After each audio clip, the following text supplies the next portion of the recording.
23명의 태신자를 저희들이 작정을 하고 그렇게 품었습니다. 오늘 추가로 작정하신 분들을 더하면 약 229명의 태신자를 저희가 작정을 하고 또 품게 된 것인데요. 앞으로 남은 약 4주의 기간 동안 관계 맺기 순서에 따라서 저희들이 태신자와 만나고 선물을 주고 차도 마시면서 이런저런 이야기를 나누면서 복음을 전하겠죠. 그리고 무엇보다 하나님의 일하심을 저희들이 기대하고 사모하며 마음을 모아 금식하며 하나님의 뜻을 구하는 시간을 저희들이 가질 겁니다. 그런데 우리에게는 우리가 품은 태신자들과 어떻게 접촉을 하고 또 어떻게 복음을 전하고 또 어떻게 우리가 교회로 인도해야 할지에 대한 부담이 여전히 남아있는 것이 사실이죠. 저도 마찬가지입니다. 저에게도 영원한 숙제라고 할 수 있는 아버지에게 어떻게 제가 복음을 전하고 또 어떻게 교회로 인도해야 할지에 대한 또 고민이 여전히 계속해서 남아있고요. 또 인사하면서 지내고 있는 또 다른 태신자인 이웃 할머니의 경우도 마찬가지입니다. 제가 작년에 선물을 주면서 할머니 교회 행사가 있으니까 꼭 이날 시간을 비우셔가지고 교회에 오셨으면 좋겠습니다 하면서 선물을 제가 주었는데요.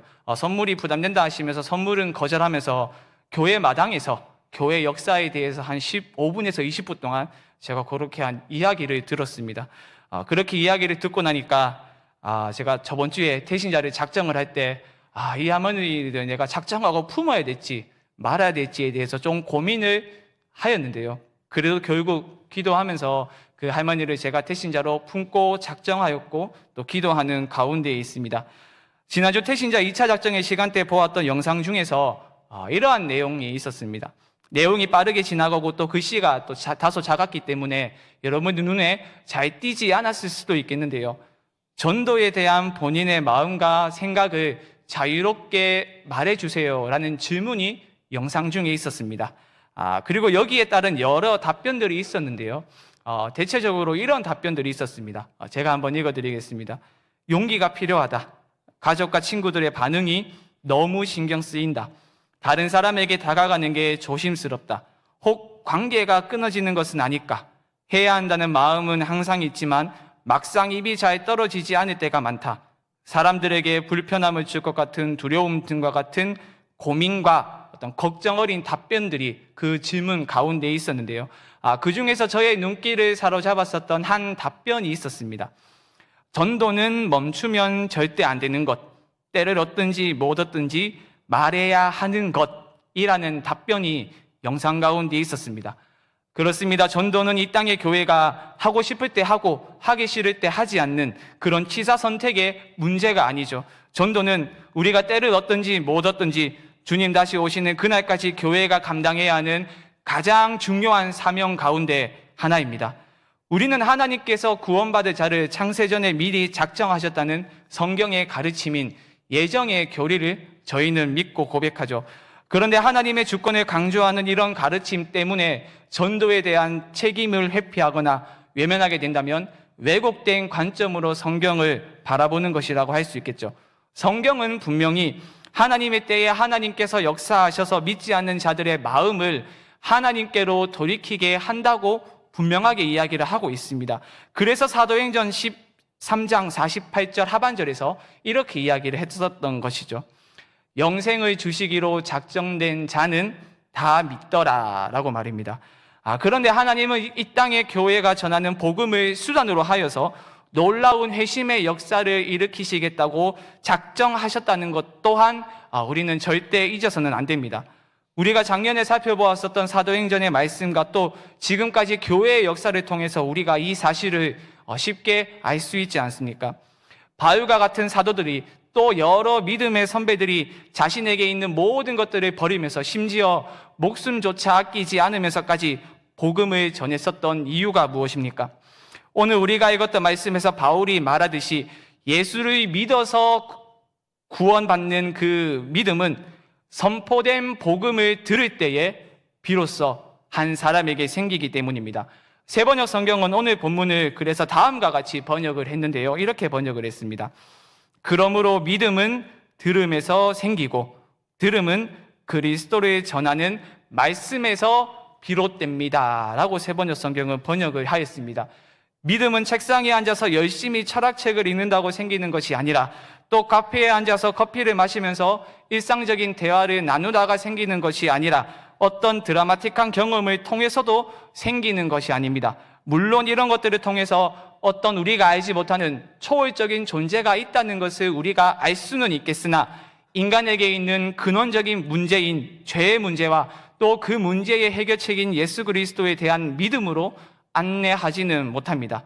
그렇기 때문에 복음을 먼저 듣고 예수 그리스도를 믿어서 복음의 담지자가 된 우리 교회가 복음을 전해야만 하는 것이죠. 앞서 언급한 지난주 영상에서 두 번째 질문이 있었습니다. 무엇인지 기억하십니까? 질문은 전도를 해야 하는 이유는 무엇인가? 라는 질문이었습니다. 그리고 이 질문에도 많은 답변들이 있었는데요. 이렇게 답변들이 있었습니다. 하나님을 알기를 원해서, 하나님을 만났으면 해서, 예수님을 아는 참된 기쁨을 누리게 해주고 싶어서, 함께 신앙생활을 하고 싶어서, 같이 하나님을 알고 싶어서, 하나님의 사랑을 알고 참 평안을 얻었으면 좋겠다 등과 같은 답변들이 그 질문에 있었습니다. 아마 여러분도 동일한 질문을 받는다면 같은 답변을 하실 것이라 생각이 드는데요. 우리는 내 사랑하는 부모님과 자녀와 동료와 친구들이 하나님을 알고 하나님 안에서 참된 기쁨과 만족을 누리고 영원한 하늘나라에서 함께 참된 안식을 누리기를 우리는 소망하고 있지 않습니까? 그러면 어떻게 해야 하겠습니까? 우리가 전해야 합니다. 안타까움에 발만 동동 굴린다고 해결될 문제가 아닙니다. 복음을 전해야 합니다. 전하고 기도하면서 하나님께 모든 것을 맡기면 됩니다. 설령 이번에 열매를 우리가 보지 못한다 하더라도 하나님의 때가 아니라고 생각하며 낙심하지 말고 다음에 또 기회에 복음을 전하면 됩니다. 여러분 중에서도 복음을 전한 누군가가 있었기 때문에 복음을 듣고 예수를 그리스도로 구주로 고백하게 된 것이지 않습니까? 제가 전도와 관련된 설교를 할 때마다 제 이야기를 했던 것으로 그렇게 기억을 하는데요. 하나님이 우리에게 주신 여러 가지 은사 중에 그 망각의 은사라고 하는 것이 우리에게 있기 때문에 제 이야기를 오늘 한 번 더 하겠습니다. 저는 모태신앙으로 그렇게 어렸을 때부터 교회에 다녔습니다.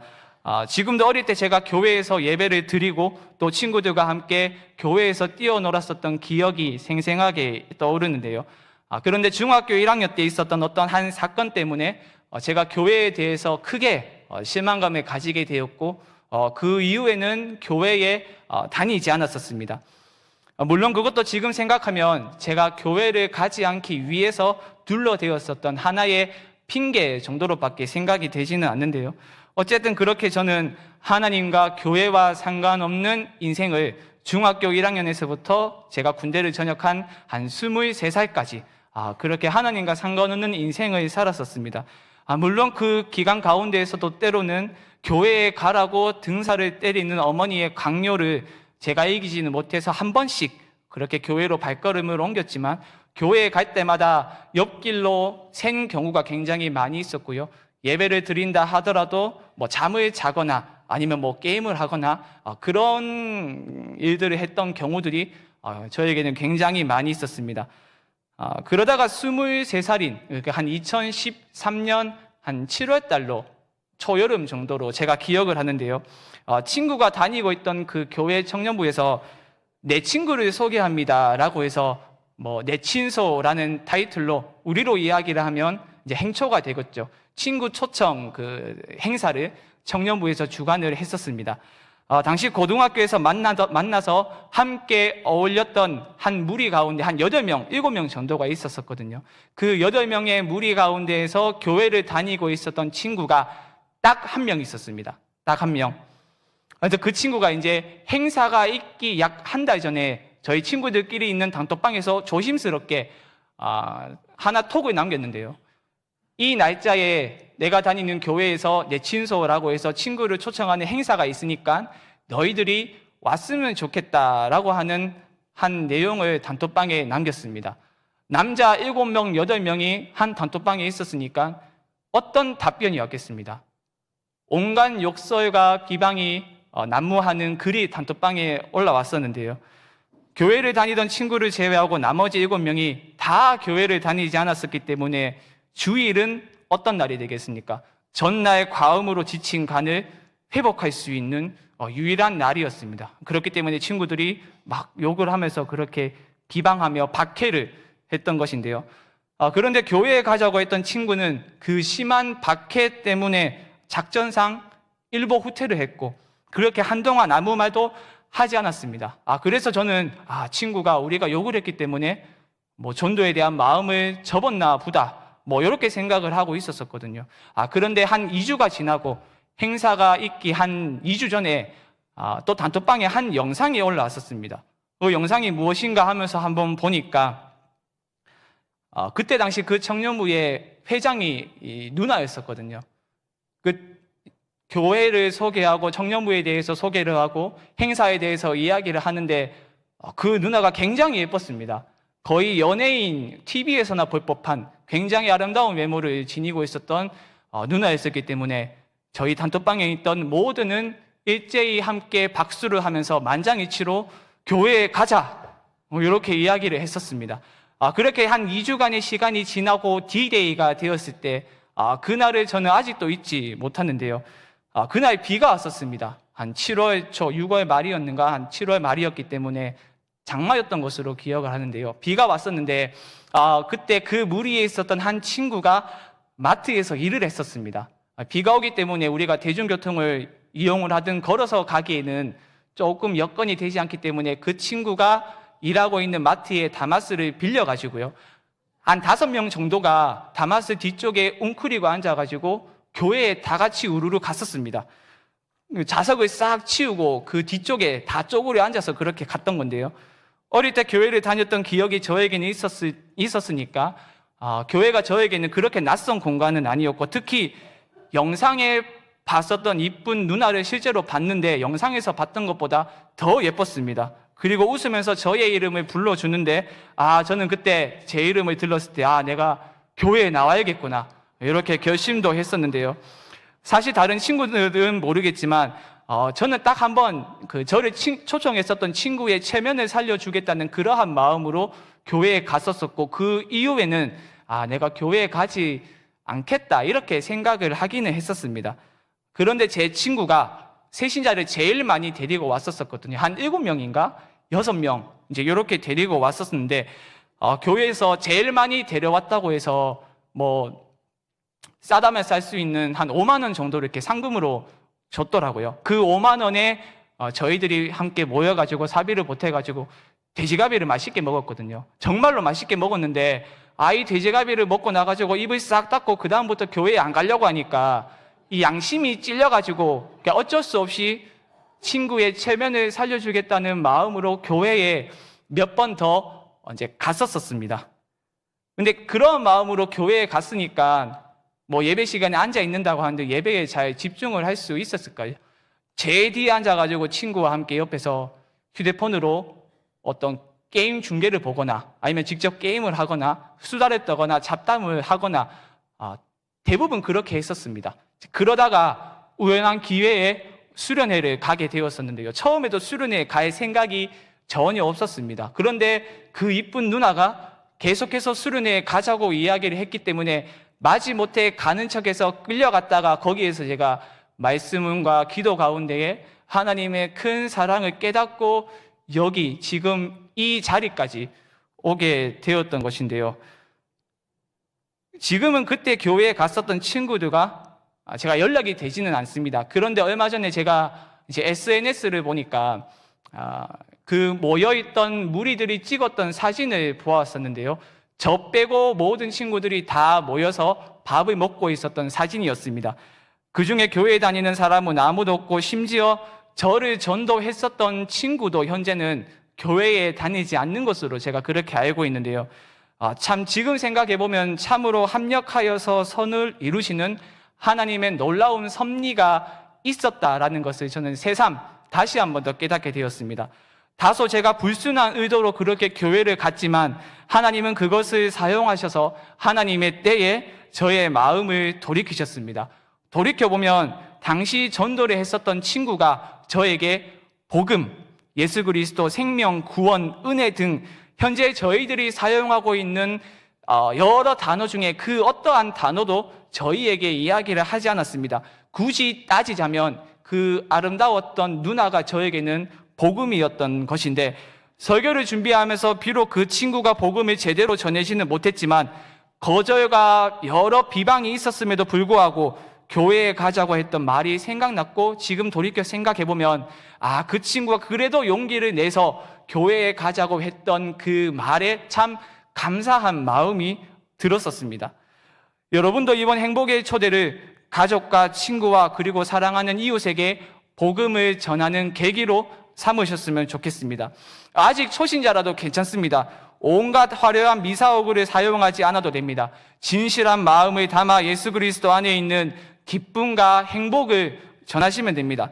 만약 그것도 부담이 된다면 복음을 들을 기회가 있는 시간인 행복의 초대로 가족과 친구와 직장 지인들을 초대하십시오. 수단과 방법을 가리지 말고 초대하십시오. 일단 복음을 듣는 것이 중요합니다. 그래야 믿음이 생길 수 있는 기회가 생기는 것 아니겠습니까? 들리는 소문에 의하면 어떤 분은 교회에서 준비한 선물 말고 본인이 직접 값비싼 선물을 준비하여서 태신자에게 준다는 이야기를 들었습니다. 그렇게 비싼 선물로 부담감을 줘서 어떻게 해서든지 복음을 들을 수 있는 자리로 인도하겠다는 마음인 것인데요.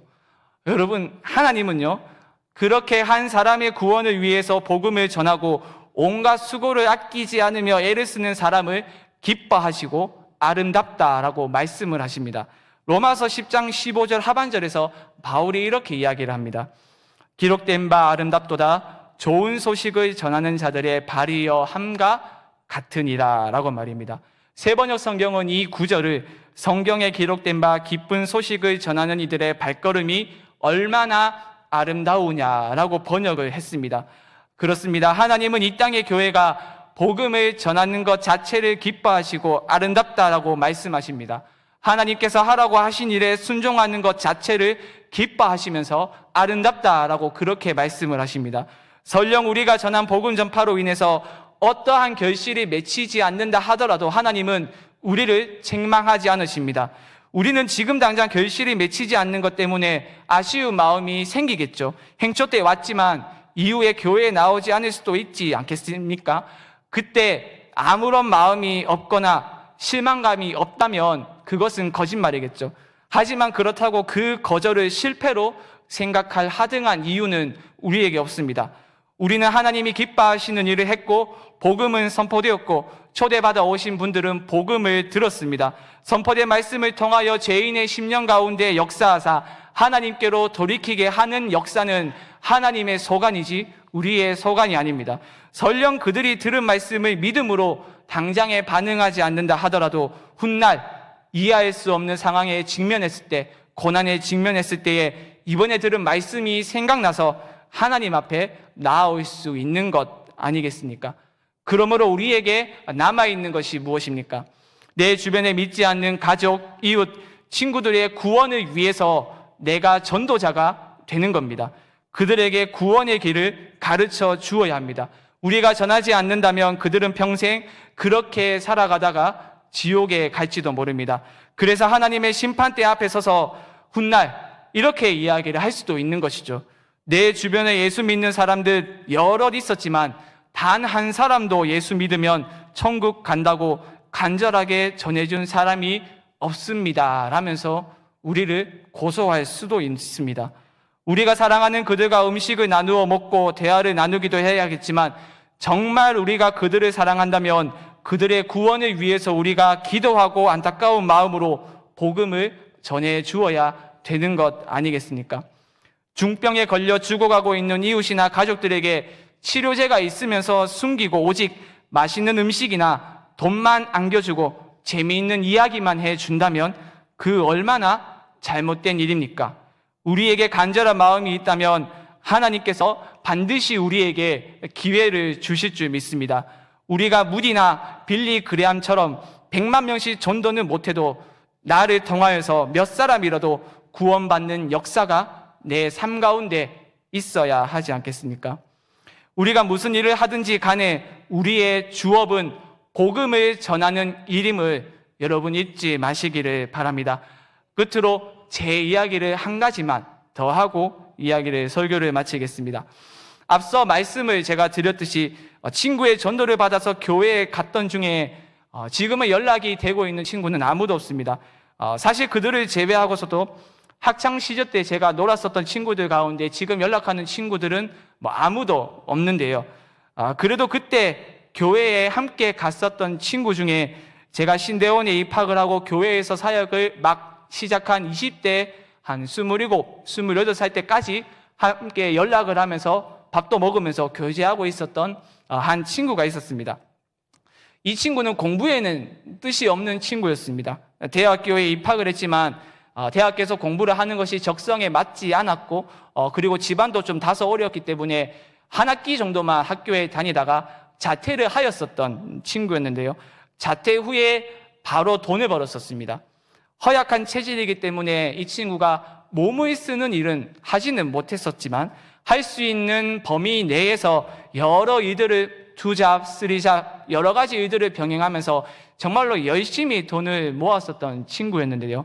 그리고 모은 돈으로 값비싼 장식품 치장을 해서요 사서 자신의 몸을 치장하는 것을 인생의 낙으로 거기에서 기쁨을 얻으면서 살아가고 있었던 친구였습니다. 제가 신대원에서 공부를 하면서 이 교회에서 이제 막 사역을 하고 있을 때에 이 친구랑 만났었던 적이 있는데요. 그런데 그 친구가 약속된 장소로 함께 길을 가고 있었는데 갑자기 뜬금없이 그런 이야기를 저에게 했었습니다. 남들이 보았을 때 자기를 어떻게 평가하는지는 모르겠지만 그래도 자기는 자기 나름대로 정말 아등바등 열심히 살아왔고 또 지금도 살아가고 있는데 감출 수 없는 허무함, 공허함이 자신에게 물밀듯이 밀려왔다는 것을 이야기를 했었습니다. 열심히 일해서 모은 돈으로 값비싼 신발도 사고 옷도 사고 목걸이와 반지를 샀지만 그 기쁨도 잠시 인의 공허함이 자기에게 밀려왔다는 그런 이야기를 저에게 했었는데요. 그런데 저는 그 말을 듣고도 아무런 이야기를 하지 못했었습니다. 그저 간단한 말인 교회에 내려가서 한번 가서 복음을 들어보자 이런 말도 저는 하지를 못했었습니다. 괜히 복음에 대해 이야기를 하거나 교회에 가자고 제가 이야기를 했을 때 관계가 이상해지지는 않을까 하는 염려가 제 마음속에 있었던 것인데요. 지금 생각해보면 참으로 안타까운 마음을 감출 수가 없습니다.